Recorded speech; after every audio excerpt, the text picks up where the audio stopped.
of analysis to undertake from now through to March next year, and that's why we're bracketing March or April for the pre-engagement with communities and key stakeholders. We're just not sure when that work is going to be complete, but it will be, and we'll definitely be in touch. Councillor Coombe, you will move accordingly.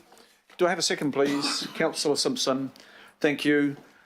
All those in favour of the motions on the board say aye. Aye. To the contrary, no. Declare that carried. Thank you very much. Thank you, David Abbott and David Ellison, for the communities in the bays there. Now, members, I will just go. We'll go to local board input and welcome Kath Handley up. And Kath is going to be discussing a dark sky application. And also Naliini Brito, I hope I get that right, and please correct me if I'm not right. Naliini and Kath are both, Kath of course we know is the chair of the Waiheke Local Board, and Naliini is from Dark Sky Waiheke. Kath, are you going to introduce? Absolutely. Kia ora koutou. Thank you, Mr. Chair. It's Nalaini Brito, who is the Vice President of the Royal Astronomical Society of New Zealand, an ardent campaigner for protection of dark skies, who also led Aotea Great Barriers informed application to achieve dark sky sanctuary status. Some of you may already have met Nalaini at other forum, but for those who haven't, she also lives on Waiheke, so aren't we lucky? Today we would like to talk to you. Which side do I go to press? That one? No, that one? Can somebody help me with this? Ah, we got it. So today we would like to brief you about an application we're making to International Dark Sky Association, and to ask you please for a letter of support endorsing that application. And just to give you a background, somebody's going to press the slide on, and isn't that amazing? In terms of background, the preservation of our dark skies and the limitation of light pollution is of benefit. This is really important to you in other settings as well. To native flora and fauna, as well as creating special attraction for locals and visitors alike. In 2018, we passed a notice of motion to protect our night skies following a presentation from Nalaini, and we followed that with funding for the development of a lighting management plan, which has been completed for Eastern Waiheke. Due to limited public and private outdoor lighting, Eastern Waiheke has a special quality dark sky, which already falls into the International Dark Sky Association's guidelines for Dark Sky Park. The only difference are the same guidelines as Aotea Great Barrier. It's just that their remoteness makes them, gives them a different classification. We're currently completing an application to the International Dark Sky Association for Dark Sky Park accreditation. Next slide. It's very important to know how this sits within the local board plan. Apart from having an objective, which is to protect our night skies, by doing this, we also have at the heart of that plan a core objective for everything that we do on Waiheke to meet the criteria of Waiheke as a sanctuary in the Gulf, which does also direct our behaviours in all areas. This also has economic value, obviously, because we're looking for longer stay visitors to add better value for Waiheke's economy. During public consultation last year on the current plan, respondents were asked about this, asked for their views, and we're told that to achieve dark sky status, sorry if we go back one, to achieve that dark skies status, we'd need to control exterior lighting in a variety of ways, including installing shades, directing light downward, and using timers or dimmers, and that those actions would further the Dark Sky Initiative by decreasing light pollution, which would in turn help protect wildlife and enhance the visitor experience. Thank you. So of those respondents, which did include a number of groups, there was 91% support and only 4% no. So huge response, positive response, and we did consult at the eastern end particularly on this. Thank you. In terms of the boundary, next slide please.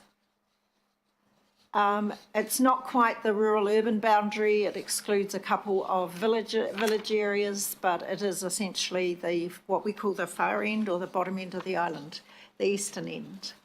Thank you. In terms of progress to date on this application, we've the Dark Sky Waiheke as well as the local board office have worked together. All of the pre-work has been done to lodge this. There's a couple of small things to be done in terms of council departments. We will be looking for community facilities to give it an approval as well.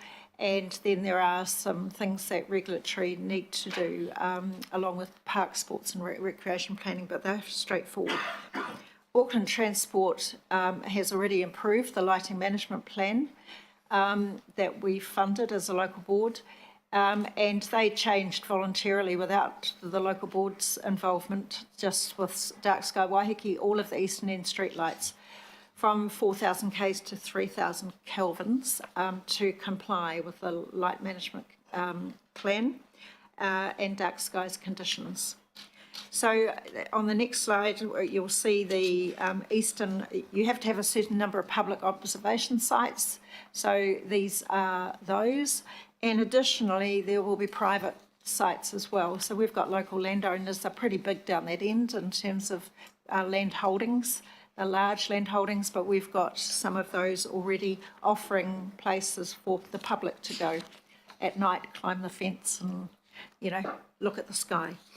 In terms of how the Dark Sky will operate, it'll be governed by a charitable trust board, which is modelled on the one for Tekapo.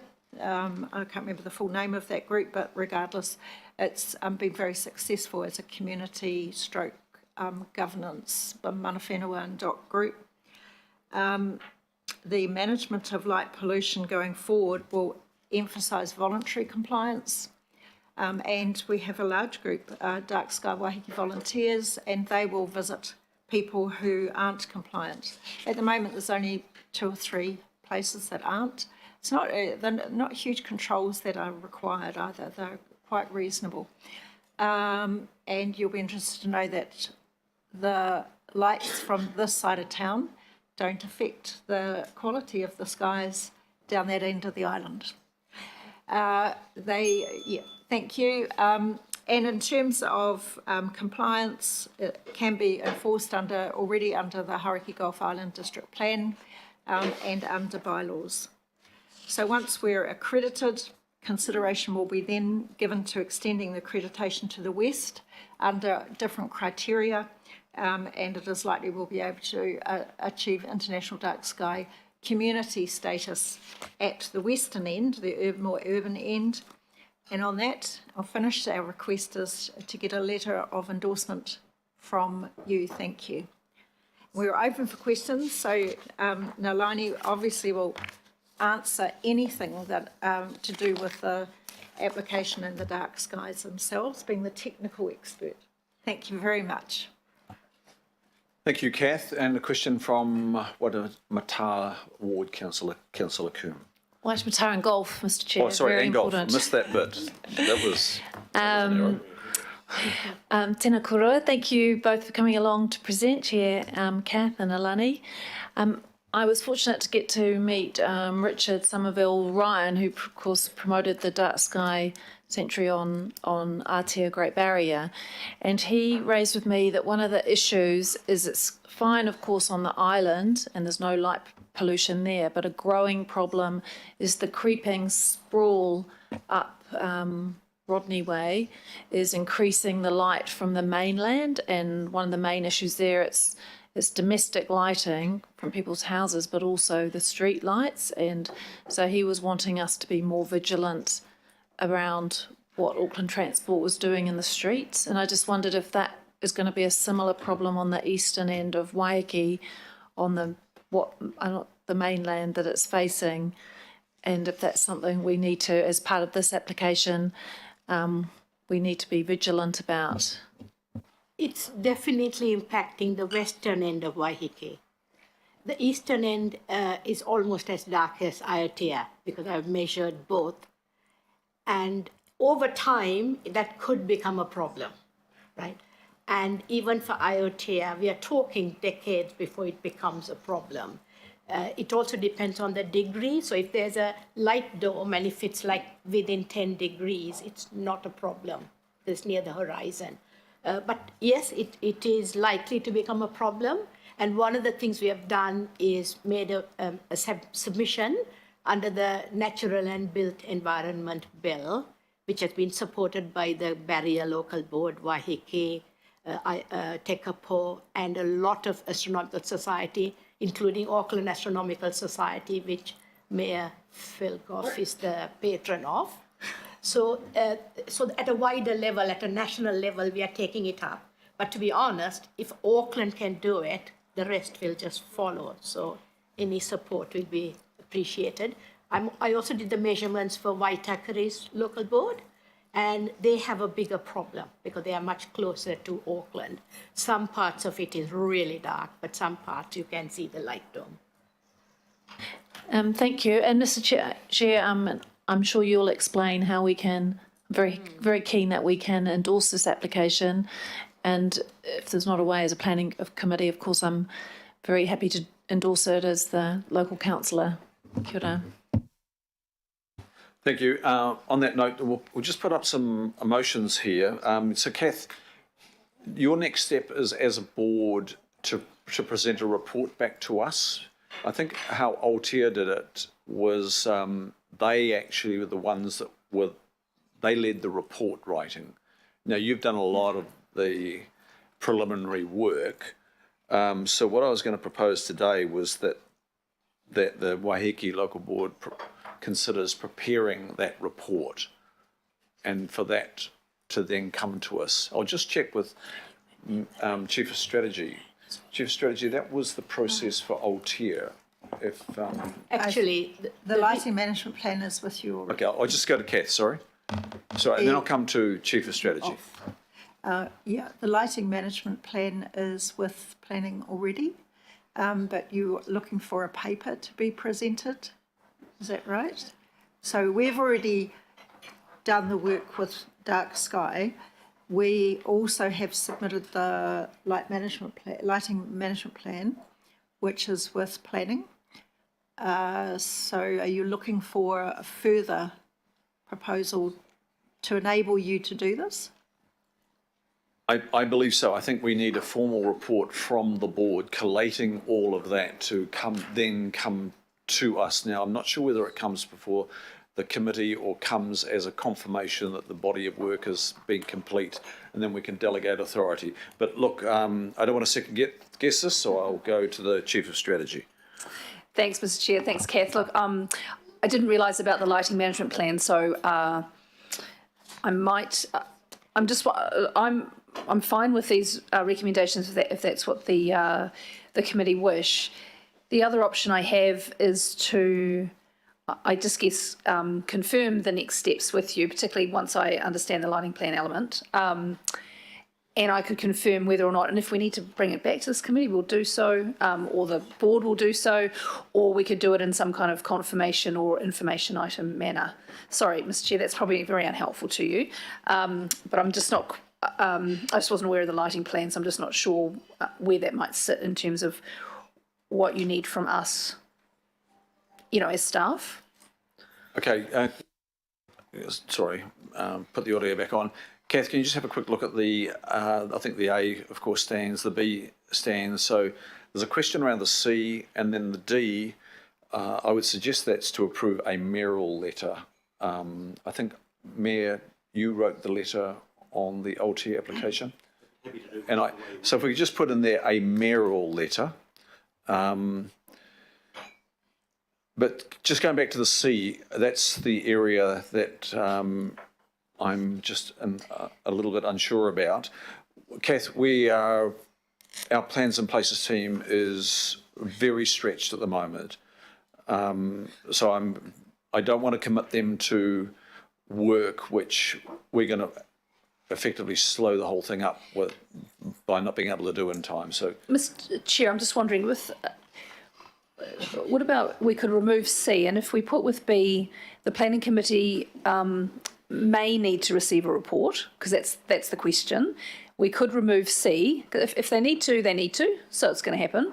And if they don't, then we've obviously got the letter that can be done, and we can work with the board if they wish, or that can just be done through them. Would that be okay?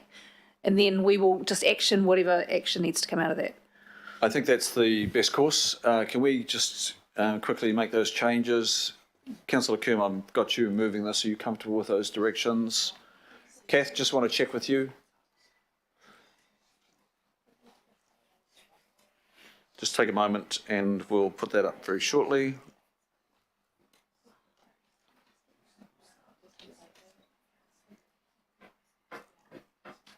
Do you have a question, Councillor Walker?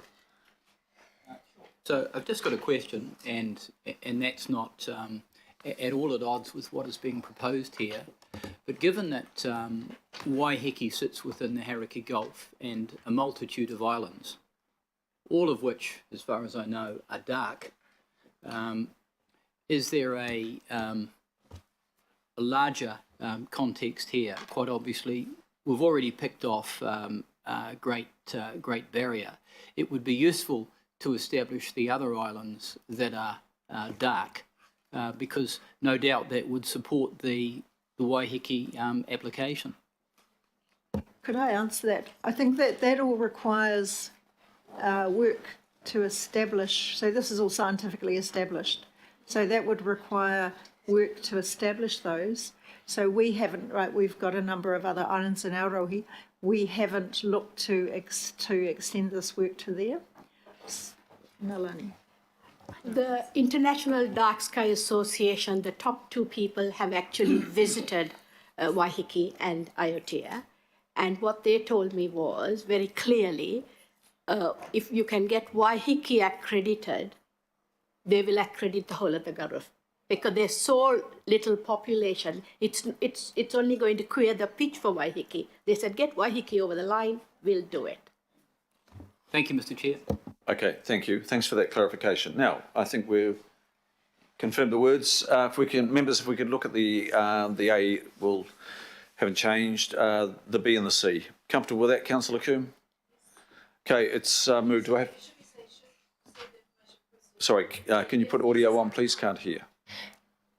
B is saying if necessary, but C says receive the information requested, but we might not be necessary. Oh, that's true. Can we just tidy that, please? And in B, if necessary.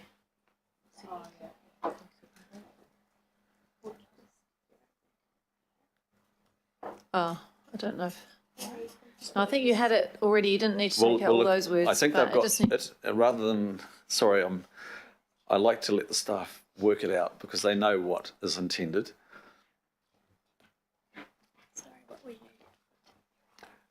Okay, I'll come back to you. Can you clearly convey what you would like to see? That's what I was trying to do, Mr. Chair. So if the words that were there could go back, I think it just needed to have in brackets, if necessary, added.